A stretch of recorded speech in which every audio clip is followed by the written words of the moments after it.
बहनों नमस्ते। अभी तक आप मुझे पहचान गई होंगी, जान चुकी होंगी।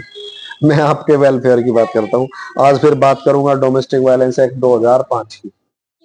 इसमें एक सेक्शन जो है आपके वेलफेयर के लिए क्या होता है कि कई बार जो है जो ससुराल पक्ष के लोग हैं उनके वकील साहब न्याय को भ्रमित करने के लिए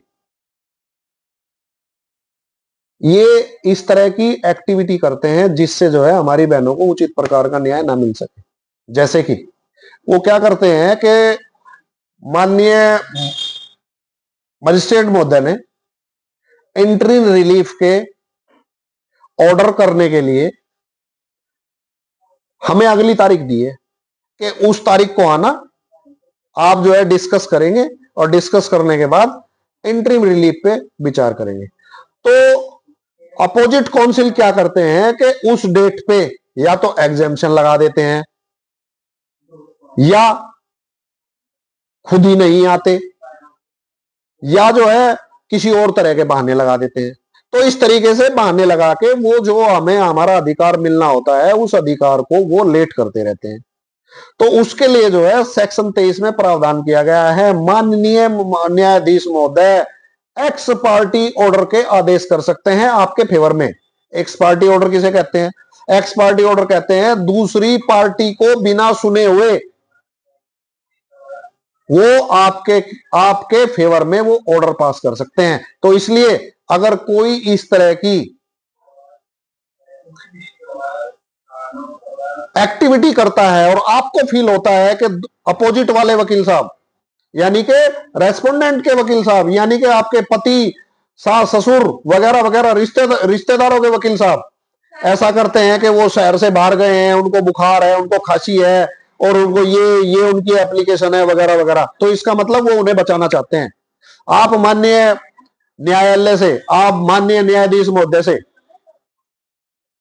प्रार्थना करें कि महोदय मुझे जो है इस तरह की सारी समस्याओं का सामना करना पड़ रहा है। मेरे पास ना खाने को पैसे हैं, ना रहने को घर है, ना मेरे पास जो है वकील साहब को फीस देने की। मान लो वकील साहब फीस नहीं लेते तो माननीय मजिस्ट्रेट महोदय जानते हैं कि मुकदमे के अंतर्गत बहनों ये समझो, ये बड़ा इंपॉर्टेंट विषय है कि मुकदमे के अंतर्गत आपकी ड्राफ्टिंग यानी कि आपका मुकदमा बनाने में और आपके कागजों की फोटोकॉपी करने में और आपके वकील साहब का इधर उधर घूमने में और हांडने में वास्तव में बहुत खर्चा आता है। बहुत से मेरा मतलब यह है कि इतना खर्चा आता है कि कोई भी आदमी उसको फ्री नहीं कर सकता। तो कुछ ना कुछ पैसा जरूर चाहिए। तो वो पैसे के लिए वो लोग बचना चाहते हैं। आपके ऊपर वो खर्चा पड़ा हुआ है, आपको वो देना ही पड़ता है, क्योंकि अगर आप वो खर्चा नहीं दोगे तो मुकदमे की कार्रवाई नहीं होगी। तो ये लोग जो है भिन्न भिन्न प्रकार के बहाने बनाते हैं। तो इसलिए आप माननीय मजिस्ट्रेट महोदय से, माननीय अदालत से, ऑनरेबल कोर्ट से हाथ जोड़ के प्रार्थना करें कि आपके पास माननीय न्यायाधीश महोदय, आपके पास ये पावर है कि मुझे आप एक्स पार्टी इंटरिम रिलीफ का आदेश ग्रांट कर सकते हैं। ये आपके पास पावर है। मैं आपके सामने न्याय के मंदिर में उपस्थित हुई हूं, कृपा करके आप मेरे ऊपर कृपा करें।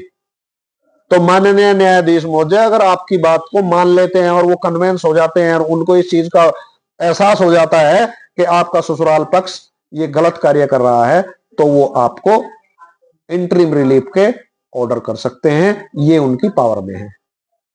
ठीक है, आप सारी बात समझ गई होंगी और इससे ज्यादा अगली बार बताऊंगा। आज इतना ही, बस फिर कहूंगा लाइक शेयर सब्सक्राइब, मुझे नहीं पता, जैसा आप ठीक समझे। नमस्ते।